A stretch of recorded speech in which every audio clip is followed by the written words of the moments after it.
Hello, it's Jesse L67 again. It's been a while. If you are a subscriber to my channel already, thank you. If not, you're probably in this video for other reasons because this is definitely not in the normal criteria of what I talk about, comment on, or anything. Most of my videos are on cubing videos for Rubik's Cubes, twisty puzzles, stuff like that. Don't know what that is, check it out, feel free. But not that great, very low quality, done a long time ago before I was better at speaking or anything else like that. But feel free to check it out. I said a long time ago I was going to have more tutorials. I might still do that, but I'm waiting to get a better camera still. Uh, just I had to put that on hold for a little while due to other circumstances with work and everything else like that. Just haven't had the time to do it and get ready to start school and whatnot. But basically, I'm here to talk to you today about a specific type of personality. Uh, there's 16 different personality types that are well known. There's different variations of every one, pretty much, but this pretty much 16 basic personality types. And I'm going to be talking to you about type INFJ, which is what I am myself. It's the most misunderstood of all the personality traits on the account of the fact that we're a very low percentile of the population. Um, Not many people understand us, and so I'm gonna try to help you guys better understand the INFJ person, or if you don't know what INFJ is and you just clicked on this video because you were wondering what it was. I'm gonna help you explain that, and maybe you'll find out that one guy in school why he was the way he was, or girl, whatever. Just find out why they were different, and we are different, but we're different in not in the way that you might think we're talking about. We're not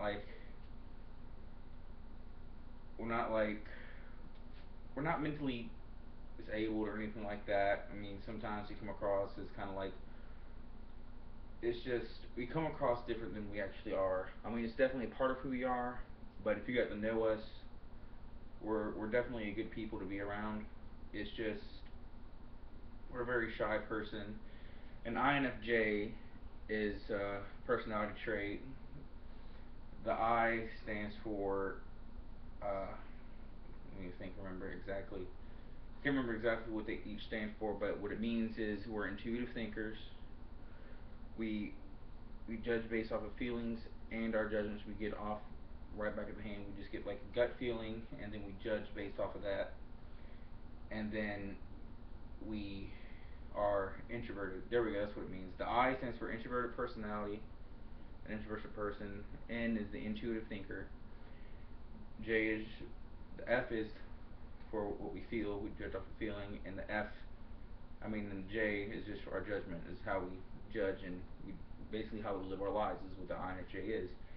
And what we are is people that basically we we see and view things and feel things differently than most other people out there. There is an ENFJ, which is the same thing except for the more extroverted, different type people. And INFJs can be extroverted too, meaning that we can socialize under certain circumstances if we're able to get comfortable. And we have fun doing it. It's not like we definitely prefer as the INFJ to be with a small clique of friends, maybe one or two friends, maybe a little bit more than that, whatever, or just to be by ourselves, reading a book at home, doing our little hobbies, whatever it is we have that we find entertainment in doing, just for ourselves. We have a better time doing that. We're more of a relaxed, chilled out people. As for But when we do decide to act a little more extrovertedly and like go to parties or hang out with a bigger group of people who we're not really familiar with or whatever, we can do it after we get up the courage, I guess you could say, to actually step out there, step on the floor, and start socializing a bit more.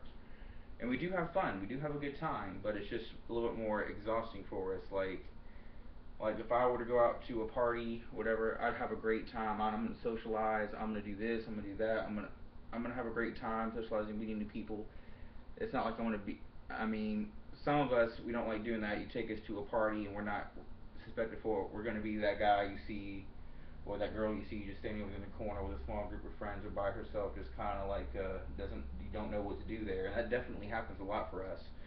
But that happens a lot for any person who's introverted. It doesn't have to be specifically INFJ. But the thing with us is we do view things a lot differently, and we get confused a lot. To be people that meet INFJs that are not INFJs themselves kind of view us when they get to know us and meet us and stuff like that. Sometimes they do these crazy accusations and think that, oh, you must be psychic, whatever you believe in that, you're an empath, you can just feel things. And we can, but it's definitely not a psychic ability or something like that. It's just we can see the minute details and things that help us put together a larger picture and stuff like that. It's kind of like, have you ever seen like something like CSI or any crime show? They have the big bulletin board and everything like that, and they have like all these pictures and stuff like that, and drawing this line to here, this line to here, to come up with the final conclusion of what's going on. But we're doing all that in our head and almost instantaneous in certain circumstances, a little bit longer than that, but it is a very accurate decision making process. We view things more in the long term than the short term. We're not really living the moment type of people. We're like, how is this going to affect me in the long term? We're always thinking about everything in such detail to where, to a certain extent, it does impact us in the way we live our lives. And a lot of INFJs are a somewhat depressed people, or come off depressed, or are slightly depressing. It's that's a bit complicated to get into, but basically, we overthink things so much, we don't hardly ever just step out there and take a chance. We want to make sure we know definitely what's going to happen. And if we don't know, or if we think that there's a high chance of it not going the way we want it to, or the way we'd like it to, we're not going to do it at all. Like, let's say, for example, me and my friends, we're going out to somewhere to hang out, whatever, and there's someone over there I recognize from high school, didn't hang out with them, but part of me is going to be like, hey, hi, what's up? But I'll think about it and I'll be like, you know what? In school I was kind of shy. I paid attention because INFJs pay attention more than you think. We're more like listeners. We understand things better, and we definitely observe our surroundings, and we know what's going on. We may not speak about it. We don't get involved in drama that much. We just tend to keep to ourselves. Whatever we know, we know. Whatever we don't know, we don't know. We'll figure it out later if we need to. So for that meaning is I can know a lot more people in school, who they are, how they are. I know it sounds like a thing of a stalker, but we're not. We just pay attention more. I mean, like if you were in one of my classes, I can pretty much just goes into the feel and judgment part of it because you get a gut feeling it and things like that. And so basically, if like let's say you were in my English class and your name's Sue Johnson or some generic name like that, Jane Doe. If you're Jane Doe or whoever, and you act a certain way in class, you present yourself a certain way like that, but then I also happen to notice you when you're walking by yourself in the hallway or down the street walking home from school or something like that, and I can see how you act alone. I'm able to generally, in your facial expressions, I can judge off of how you present yourself, how you carry yourself, and everything like that, and I can pretty much tell who you are as a person, whether or not you are a person to be trusted, you would be a good friend, if you're a person that puts up a front, basically meaning you have yourself and who you really are, but you want to put up a mask for everyone else because you don't want people to see the real you because you're embarrassed by it, or you have regrets or something like that, or you think you have something that's a big deal, and it probably is a big deal to you or something like that. We can see past all that. We can see past your mask, sort of thing. But we don't sit there and say, hey, I know who you really are. Quit trying to trick everyone thinking you're this person when you're really this way. Just quit trying to act this way. Just be yourself or something like that. Or that's not right. No, we're going to let you do you because it makes you feel comfortable. It makes you more comfortable with who you are. And we don't like things to be awkward. We like very calm situations because we do feel a lot. And so we do suffer from getting a lot of awkward feelings and stuff and uneasy feelings and stuff like if we're in a room, like I'm sure you've all been in this situation. You're at a friend's house and like the mom or dad starts yelling at your friend, whatever, and you're sitting on the couch with the dog. Yeah, this is okay. Like we don't know what to do, and it's pretty much the same thing with us. We prefer to not necessarily ignore that. We acknowledge that, but don't pursue trying to correct the way you act because that's you. And if it is something, if you are acting in a bad way that's going to affect you hardly in the future, that's your life, your decision to make, your lesson to learn. That's not for us to step in. It's not our life. It's not something for us to do. I mean, some of us will try to do that if it's very serious and it's something that they think that they know they can help out with. They'll definitely try to be comfort them or whatever. And a lot of the times, this is getting kind of to a situation, a touchy situation. I'm pretty sure a lot of you felt this, even if you're INFJ or not. You might have a close friend or something at some time that you might have liked, whatever, and then, but you know that they're not to be mean or disrespectful to people that are like this, and they're like two-faced. They have a mask, and they act this one way in school. Like she can be like for INFJs, we have this problem a lot. Me personally, from personal experience, we can, and I don't know if any people from my Facebook are gonna be up here, whatever. I see this video, but you know who you are when I say this. But you can be the most popular girl in school, or one of the in the popular crowd. You're in the top cliques or whatever. You're one of the athletes. You're just really attractive, good personality in school, whatever. And you live this way. Everyone likes you, or everyone knows you. You're just popular in some way, shape, or form. But in school, you might not associate with a guy like me because everyone else views me as being weird, awkward, kind of creepy because we are INFJs, we're introverted, we're kind of off to the side by ourselves doing our own thing, and we don't really socialize that much. We're very quiet people. And so, hold on, I gotta sneeze. Sorry about that.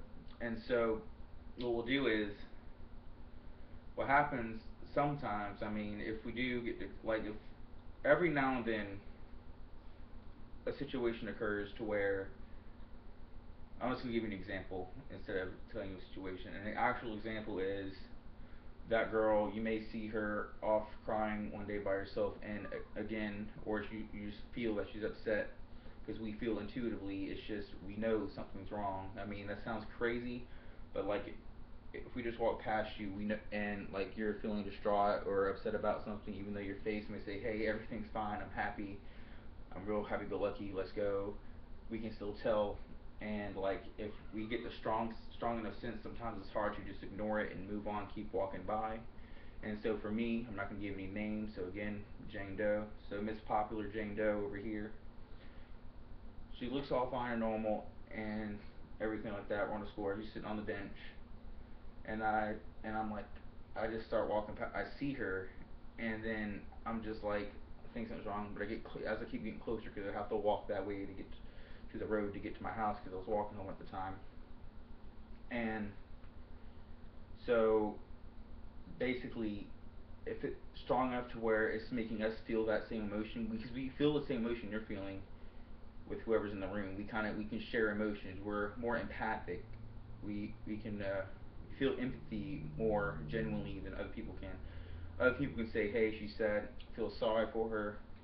That's kind of counted as empathy, but our empathy is a lot stronger and deeper because we can actually feel what they're feeling, and it's a good thing. It's a good thing sometimes. I will say that, like, if you're surrounded by happy people that are truly happy, having a good time, you feel great because if you're hanging out with three, four people that are all happy-go-lucky, all having a great time, really happy, having fun, that's like three times the emotion, 3 or 4 times the emotion for you. So you're feeling great. You feel like you can be on the top of the world. Everything feels great. But at the same time, if some one person that shows up in that 3 or 4 people happens to be sad and it's overwhelming, it's going to bring you down quick. It brings us down really quick. And so it makes us depressed. It makes us sad. It makes us feel distraught. The only thing is we don't know the reason why. And so for us, we feel the need to constantly help people that feel this way, even though a lot of the time we can't because we don't know them. It's none of our business. But for me, I actually, even though it goes against INFJ's instincts altogether, I got the courage that day because she's in my class. She's Miss Popular, Miss Jane Doe, and so I go. I'm like, I'm sorry. I just something's wrong with her. And of course, she doesn't know me. She doesn't recognize me because I'm quiet in class. She might recognize me like you look kind of familiar, but I don't really know who you are. Kind of brushing me off. Kind of like it's kind of creepy that you're talking to me, asking me how I am. Something seems wrong because it is. It's not a normal thing to do, but it's affecting us because we're going to go home and even though you're not there anymore to push the feelings onto us, we're still going to feel it. It's not going to go away until we know what's going on, or if it wasn't that strong to begin with.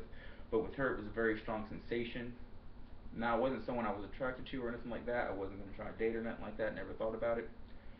It was just more along the lines of I need to I need to help you because it's affecting me too much. I mean, that sounds kind of selfish, but we do generally care about other people too. It's just we're more inclined to care more seriously than others because we can feel their pain too. So I talked to her and I was like, and she said what she said, which is like this kind of, I don't know, whatever, kind of like you could tell in her face, and I get the sense that she was kind of creeped out about the fact that I just came up to her like that, and I understand that it is creepy. Like I'd be creeped out if someone just came up to me like, hey, I was just walking by and I got the sensation, and so I just need to see how you're doing because it's hard to explain. That's creepy as fuck. I mean, I'm sorry about my language, but that's just that would be creepy. But after sitting down with her and talking to her, I'm like, listen, I and this I know this seems weird and everything. This is definitely peculiar. It's not something normal that someone would do. But along those same lines, I eventually got her. She eventually started to understand a little more, and so she eventually opened up over time. It took a couple of days. I was messaging her on Facebook, texting her and whatnot, whatever, and got to know her a little bit better herself. I didn't really learn anything because I already pretty much knew her, but I knew like specific details, like what her hobbies are, what she actually likes to do, and stuff like that, and stuff like that. And eventually, she opened up and told me what's been bothering her, and I'm not going into that because it's actually a pretty big situation, and we that's not something for the internet to know about, and fucking and so I'm just gonna go here and say this, and that's I eventually and I had to help her. But you can't. INFJs can't help you the way you want to because we can see a solution to a difficult problem. We see easy solutions and quick solutions, very blunt, very simple. That most people won't see because they try to think of different ways. It's overcomplicated because their brains aren't really wired like ours are. We kind of work a little bit differently. We see a problem, we see almost an instantaneous solution to where everybody wins or person deserving wins. That's it. And so, but we can't just sit there and be like, hey, just do this, everything's fine. Because one thing, if they happen to not do it exactly like we said it, or handle the situation like we said it, modified it on their own or whatever, they're going to come back and say, hey, that worked horribly, I'm mad at you, I can't believe you made me do that, whatever it is, they're going to blame it on you. And also, if it does work out good and they do everything the way you told them that they should do it, and it does work out, the thing is, so they might start talking to the friends. I've had this happen to me with this example I've been talking about with this girl, and they were like, "Hey, he's actually kind of a cool guy. He's good to talk to." And then I was having people that I actually didn't know because they didn't go to my school, just friends with hers because she lives slightly at the edge of the school district. And so she had other friends that went to different schools, and I was having these random people message me on Facebook just unloading their problems onto me, asking for my help, and it was very hard. I helped a couple of them, but then it got to be too much because there's too many people. So if you are an INFJ, you got to kind of help them solve their problems with questions, like answer their question with a question, but leading them towards the direction you want them to go.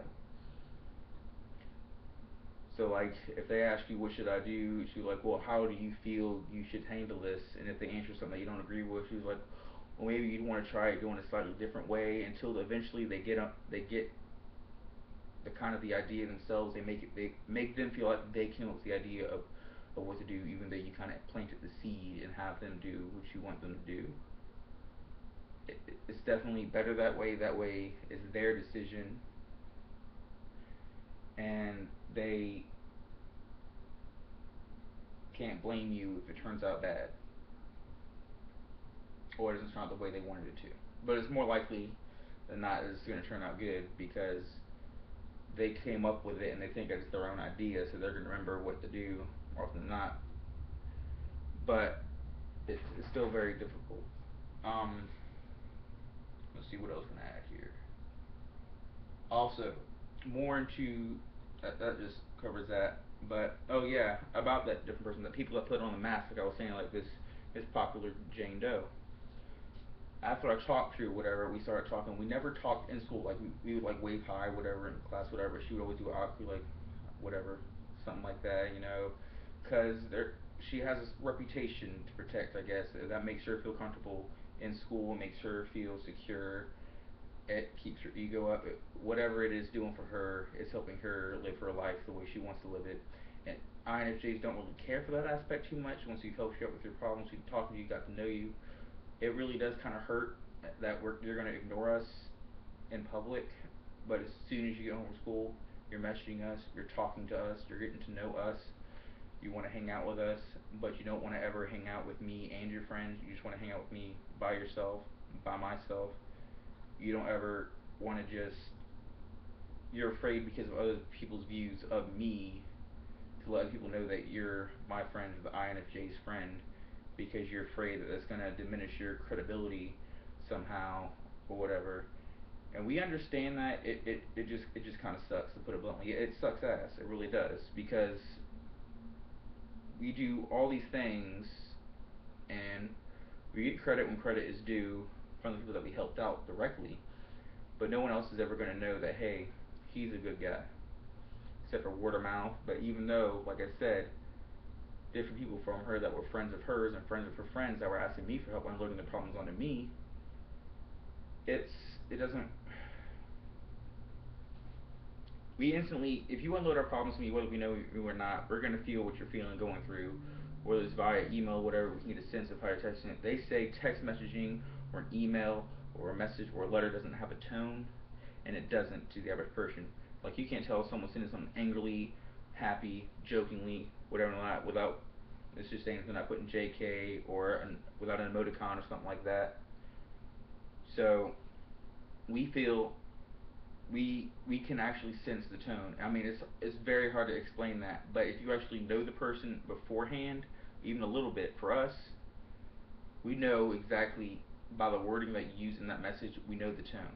Kind of like with your best friend. If like you have a best friend that you close to, you talk to all the time, you know what her voice sounds like. You know what words she uses when she's upset, when she's mad, when she's angry, when she's happy. Because the dialect does change a little bit, and the words that they use. Like they might repeat a certain word when they're angry, like really, really, I can't believe that, or something like that.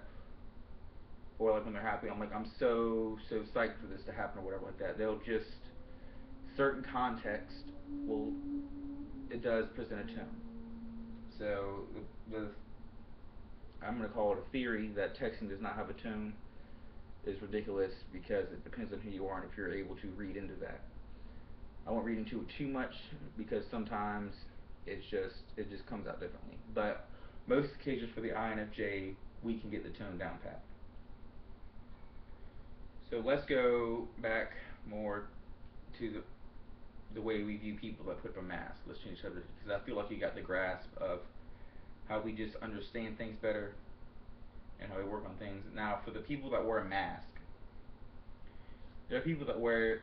We, when I mean by saying that people wear a mask, I kind of touched on this a little bit earlier in the video, but like I'm sure we all know somebody who acts one way or talks a lot and everything like that. They just like they keep going on. They never let a conversation die or something like that. They act a certain way, like oh yeah, I've done this, I've done that, I've done that. To put it bluntly, a bullshitter. Someone that bullshits doesn't have to be bad things. It should just be something to be entertaining for people he's listening to, or entertaining for himself. Just something that he does. He's not necessarily doing anything about serious, but I'm not saying he can't be doing it. They can't be doing it in a bad way either, trying to get you to believe and trick you. But the thing is, the reason why people put up masks is because they're afraid to let people in. They don't want people to find out their insecurities. They don't want people to know who they really are, and the fear of being judged, which is perfectly understandable. But at the same time, we actually, a lot of INFJs have a lot of friends that are these people, but after a certain point in time, after talking to a good gnome, like maybe 6 months into the friendship or relationship or whatever, we have we feel the need to let them know that we know who they really are because we can feel it. We know who they really are as a person. That this is not a conversation. It can be like if you just get annoyed all of a sudden, like, you know what? I know you're not this guy. I know you're not this girl. This is not how you really are. Would you quit putting on this face? This is not. Stop it. No, we're gonna sit down. We're gonna talk to you like, hey, you're a good friend. You're a good person. I like you. I like who you are. But I just really need to let you know that you can be yourself. We can see who you really. I can see who you really are. I can see through your mask. You don't have to be afraid. I'm I'm gonna be here for you regardless of what you think is a really bad thing, because I understand that you're a good person. I feel that, and I feel that I've judged you correctly. My gut is telling me that I can trust you, and I've always trusted my gut feelings. They've never led me wrong. So, in doing so, that makes them open up sometimes. Sometimes, if they've really been doing it for a long time, putting on this mask for like a really long time, like for most of their life, they're gonna be in denial towards you and be like, no, this is who I really am. I don't know what you're talking about. But after a while, if you keep bringing it up subtly and everything like that, they're eventually gonna open up to you and be who they really are around you. And then that's when the friendship really flourishes from there, because it's more of a tighter connection, and there's nothing better than a friendship to where you can both be who you are around each other without any mask or anything like that, because the value of that is priceless. I mean, for me, I'd rather have a true friendship like I do now with one of my friends, still not going to put any names in here, that can last the test of all time, because I know the ins and out of that person. Honestly, I know them better than anyone else. I know them better than they know themselves. And they, in turn, also know me because they've gained my trust better than anyone else. They know who I really am. They understand me. They get me. And that's something better than anything money can buy or anything like that. Like, for me, that, I'm not going to say necessarily is love, but it's definitely a connection worth saving and worth having for the rest of your life. Like, I would rather die at 20 or 30 years old with a lasting friendship like that than to be 60, 70, 90 years old even with a bunch of friends that I don't really know who they are, or I know who they are, they're not gonna, but they don't come out to me. They don't understand that I understand them, and they don't really understand or get me. They're just more acquaintances and friends that we hang out a lot, we joke around. For me, that's still a friendship, but it's not a meaningful one. I'd rather have a meaningful friendship for a short time than to have friendships that mean nothing for a lifetime, if that makes sense. Now, I'm not saying that if you and your friend have to separate for some reason, your best friend, your good friend, something like that, kill yourself, your life's over, you're never going to meet someone like that again. It definitely will. I've had several best friends that I've had lost connections with. Well, not really lost connections with, but they move, we get out of touch, at least things like that happen. But you will find someone else. It takes some time for the INFPs because we are introverted, but it does happen. Don't lose faith. It's going to happen. Well, don't lose hope. See, the line INFJs happen to not be religious too. I mean, a lot of us can be, but from the ones that I've met personally, I'm not saying it's a statistic or anything, it might not even be true, but my personal experience, a lot of INFJs are not religious because we overthink things. You can hand us a Bible and we'll read it. We'll be like, okay, we can get how that's appealing, but it makes no sense. There's no logic to it. We're very logical thinkers, so it's like, just put that out there. Just no. Hence the Quran, same thing. Whatever, anything like that. I would say that if INFJs all together were to have to actually learn about all different religions, the most appealing for me personally, and maybe a few others out there, I'm not sure, would be Buddhism. Following an eightfold path to enlightenment with meditation and so on and so forth, being more in touch with your inner self and the things around you. Because we do like to think. We'll sit up at night, we'll be up all night losing sleep because we'll just be thinking all night. We're not doing anything, we're just thinking. And so it really opens up our mind. Like we can actually, like it's hard to explain. Like you ever think about something for a long time, then you finally find a solution or like a breakthrough getting to a solution, and you feel like the back of your head just got lighter and heavier at the same time, and it's kind of like, oh my god, like a eureka moment. Like, why didn't I see that before? We have those. Well, I do anyway. At least 3, 4 times a day when I'm thinking, I'm like, got it. And so, you know, it's just not. It's usually not about anything important, but we just meditation definitely helps us with understanding different things. Like it's different between every person, so I'm not really gonna give an example on that. But it's definitely something to realize and notice about. Now, on another note, there's something that I would like to ask you guys to do if you're not INFJ.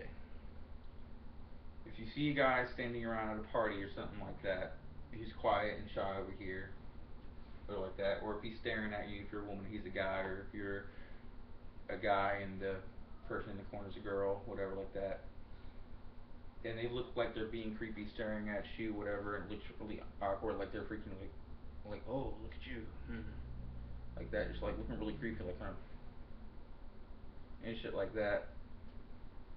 Don't, don't be offended. I mean, I'm not saying they're all going to be INFJs. There's definitely creepy people out there that are just creepy and have bad intentions. Or I'm not saying that they're all INFJs. I'm not going to put that on us like that. But definitely go up and say hi and try to get to know them. And because odds are they're going to be a good person. They're just shy and they're socially awkward. That's me because I am that guy that's like I might not even be looking at you because I'm checking you out. I might not even be looking at you. I'm just a lot of the time I just look out there and I'm just looking and I look like I'm looking at people, but I'm really just thinking about other things. Like I'm not even focused on the party or the gathering or whatever's going on. It just looks like I'm being creepy as fuck, and I hate that aspect. But at the same time, I want to continue thinking whatever I'm thinking about because I'm obviously thinking about it because it interested me or was important or something. So I can't just change what I. People will argue that you can. I can't just change the way that I appear when I'm in a mid thought or something like that. Because if I am focused on my environments, I'm not gonna look creepy. I'll be like, yeah, okay, whatever. There's a cute girl. Okay, yeah, she's cute. Move on. I'm not gonna be like.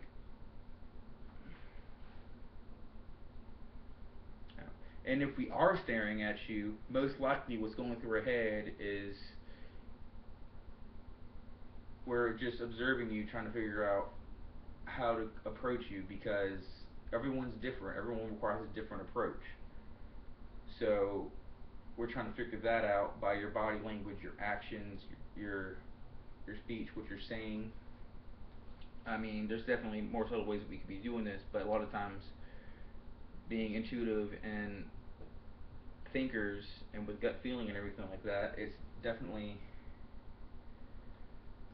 hard to balance all that out with your physical actions and your I guess I can't think of the word right now. With your physical appearance of what you're doing while you're thinking about that, because our brains are so focused on the thought process at hand that by the time we eventually get the idea, a lot of the time it's too late because they think we're creepy as hell and they're trying to move out of our frame of vision because we done creeped them out, and that sucks for us because we know that's how we appear sometimes. But the thing is, if you actually more extroverted or another introvert, just a different personality trait, and you see that guy or girl sitting in the corner all shy, whatever, not really paying attention to anything or paying attention to something too much, or you think they're looking at you, say hi. Even if they are attracted to you and would like to ask you on a date, they're probably not going to. They might get encouraged to ask your number and talk to you a little bit, but if you think they're checking you out at one point, just ask them, because we're gonna be honest. Like, if you say, like, if I'm the girl and I'm like, hey, were you just checking me out? And I'll be like, yeah, you're kind of cute, you're whatever, yeah. And or like, yeah, you're alright, or something like that. Trying to be suave, like some people do, which I don't understand. Just be honest. Like, yeah, you're cute. I like it. You look good. Like, I like your earrings, like your dress, whatever. You look good in what you're wearing. I don't know. You have pretty eyes. Whatever it was that that they were looking at, they're gonna tell you. But if you're simply not interested, don't lead us on, because we can't get confused when we're like looking at someone in an attractive standpoint. Like, if we're looking at you because we're attracted to you, it does mess up with our internal thinking a little bit, because we want to think what we want to think. You want to know what we want to know. Like, it's not going to be accurate information. So if you're like being all friendly and flirty toward me anyway, even though you're not interested at all, that's going to mess me up a little bit. Like, I actually ask questions instead now. I mean, it's still kind of awkward to bring up the question like, hey, I'm just sorry, but are you even remotely interested or whatever like that? They say yeah, cool, whatever, move on, whatever. But they say no. I'm like, okay, still talk to them though, because they're cool, whatever. I mean, we're not gonna be like, all right, you're just me, fuck you, and just stop talking to you. No, you didn't stop. You came over to us when we didn't have the courage to come over to you because we're shy, because we're introverted. You had you came to us. Now for us, that's also a confidence booster and helps us. Like, hey, she came over to me. It's cool. I mean, not so much for me anymore because I have my confidence now. I didn't used to, but I definitely worked on that myself. It's something I had to do for a while, but it definitely, for other INFJs or introverted people or shy people in general, it's definitely a confidence boost and an adrenaline rush a little bit for us, because like, oh my God, they're coming over here. What do I do? But for me, for the longest time, and it still happens to this time sometimes, not sometimes, like, if something unexpected happens, or I'm being forced to do something that I'm not ready to do, like if I see a cute girl and my friends like, go talk to her, and they kind of push me over there, like run right into her, and I'm like, uh, I'll stutter, like I'll look like I have a speech impediment, and like I'm half mentally challenged. I get my words mixed up, say the wrong words, everything, and it sucks. And I turn beet red. I used to have this like ridiculous tick. I still kind of have this tick. I still do it that much, but it's kind of like or something. It's a real awkward laugh thing I just do, kind of like or some shit like that, like for no reason. It's just nothing's funny, nothing happened. Even in serious situations that happens, it's just kind of that's just me. I don't know if other INFJs do that. That's just me personally. Something I had to overcome, and I haven't fully overcome that yet. So if you do meet me, that's probably a sign I'm feeling pretty awkward or something. But don't take that as a signal for he's weird or here. Get to know the person. Get to know the person before you pass judgment. Unless you too are an INFJ and you're not getting a good sense from the other INFJ. In which case, if you're not, he's probably slightly different personality type than INFJ, just really close to it. Just take the time to get to know someone before you pass judgment. That's the main thing here. Because in school, like I heard the rumors that go around about me. I didn't pay attention to them because it didn't matter to me, because I know who I was. I was comfortable. I'm happy with the person I am. I always have been. I'm not going to change. I'm not going to change who I am for anybody. I don't care who you are. I wouldn't change for my mother because I like the person I am. So rumors like that or anything that bother me, whatever people thought, whatever they can think what they want to think. But it's definitely, it does definitely not, it doesn't help with us as a social standpoint, because if we are the shy person, we're sitting in class, whatever, we're standing over here at work, we're doing what we got to do, but we're still shy. So if you just feel like you have to judge them based on their actions, their physical actions that they do, that you can see without actually talking to them, you're making a huge mistake. Because that shy guy, I'm not talking about just INFJs, now I'm talking about anybody. That shy guy that talks a lot, that guy that acts weird a little bit over there, that dude seems creepy, whatever. Get to know all of them, at least a little bit, because you'd be surprised how many people are just socially awkward, but once they get to know you, they're great people because we shy people in general, not just INFJs, anyone that's introverted or just shy, are seeking a more in-depth relationship, whether it be a partnership, kind of like wanting to date, or just a friendship or anything like that, or a work relationship. We seek deeper meaning than just, hey, you're kind of cool, you kind of look like me, wear the same clothes, we should hang out and be friends. No, we're not like that. It's like we want something that means something, that has meaning behind it. So with that, I guess I'll sign off. Just give you something to think about. Stop by the Shy Guy, say hi. Um, I mean, we're definitely a hard people to understand, but once you do understand us, I guarantee you'll understand a lot more than just us and other people as well. I like to think of INFJs as a gateway personality. If you can understand INFJs, you can understand anyone. So, with that, uh, like, comment, subscribe, share, do whatever. Um, Thank you for watching.